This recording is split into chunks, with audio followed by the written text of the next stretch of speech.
আমি জানি না আমি কোন ভাষায় তোমার সাথে কথা বলবো। কেন, কি হয়েছে? তুমি না অনেক মিথ্যা বলতে শিখে গেছো। কি বলো এইসব? কি করছি আবার? কি নিয়ে মিথ্যা বলছি?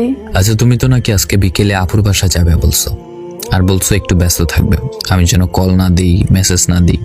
তুমি বাসায় এসেই আমাকে কল এসএমএস দেবে, কিন্তু দেখো রাত প্রায় 12টার উপর হয়ে গেছে, তুমি আমাকে মেসেজ দাও না, অনলাইনে আসো। তুমি সব সময় এসব ছোটখাটো বিষয় নিয়েই পড়ে থাকো। আরে আজকে আপু ভাইয়া এরা সবাই আসছে, সবাই মিলে আমার ফোনে ভিডিও দেখে ফেসবুকে। তো আমি মেসেজ করার সময় ওনারা দেখে নাই? গেছে কই ওরা? তুমি একদম বেশি বেশি করো। হয়তোবা আজকে শেষ রাত, আর হবে না কথা কখনো। ছেলে ছেড়ে যাওয়ার আগে এইসবই বলে, বাকি ছেলেদের মতোই তুমি। হ্যাঁ, আমি বাকি সবার মতোই। আজকে তুমি সত্যি আপুর বাসায় গেছো? তো মিথ্যা বলবো তোমার সাথে? মানে তোমার সমস্যা কি? তুমি আমাকে এটা নিয়েও সন্দেহ করো? প্রশ্নের উত্তরটা দাও, তুমি আসলে আজকে আপুর বাসায় গেছো? হ্যাঁ, প্রয়োজন হলে আমার বান্ধবীকেই জিজ্ঞাসা করো। ছি, তুমি এত সন্দেহ করো আমাকে, আমি ভাবতেই পারিনি। তোমার বান্ধবীকে বলতে হবে না, ওনার সাথে আমার কথা বলা অনেক আগেই শেষ। কি বলেছো ও? মুক্তা শোনো। বলেন ভাইয়া। আচ্ছা, রাইসা আজকে কই গেছে? কেন? বলো প্লিজ।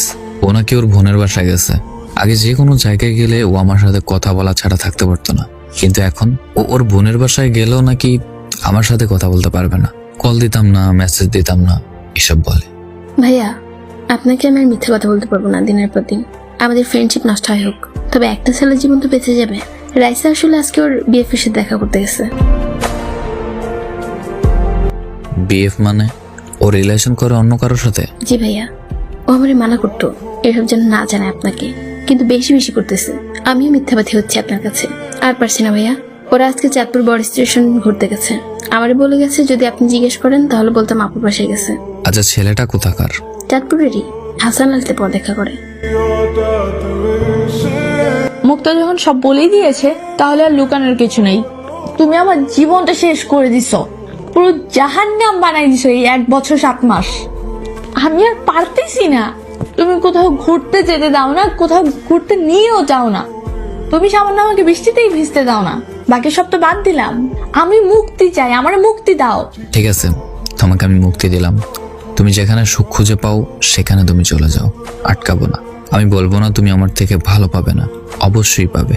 যাও, যাকে পেয়েছো তাকে নিয়ে সুখে হও। আর আমার প্রথম ভালোবাসাটা এইভাবে শেষ করার জন্য তোমার প্রতি আমার কৃতজ্ঞতা। ভালো থেকো নতুন মানুষকে নিয়ে। আইডিটা মনে রেখো, কাজে আসবে কখনো। লেকচার দিতেই পারবেন, সারা জীবন কিছু করতে পারবেন না। তুমি বুঝনি আমি বলিনি, তুমি স্বপ্নতে কেন আসনি। তোমাদের অনেক সুন্দর মানাইছে দুজন রে। ছেলেটার অনেক ভাগ্য, তোমাকে মোনাজাতে চেয়েও পাইনি, অথচ ছেলেটা না চাইতেই তোমাকে পেয়ে গেছে। তোমার সাথে আমার যায় না, আমাকে ওর সাথে মানায় আমার বান্ধবীরা সবাই বলে। এই ক্ষেত ছেলেটার জন্ম নেওয়াই পৃথিবীতে সবচেয়ে বড় অপরাধ। আর বলতে পারছি না কিছু, চোখের পানিতে মেসেজ করতে পারছি না।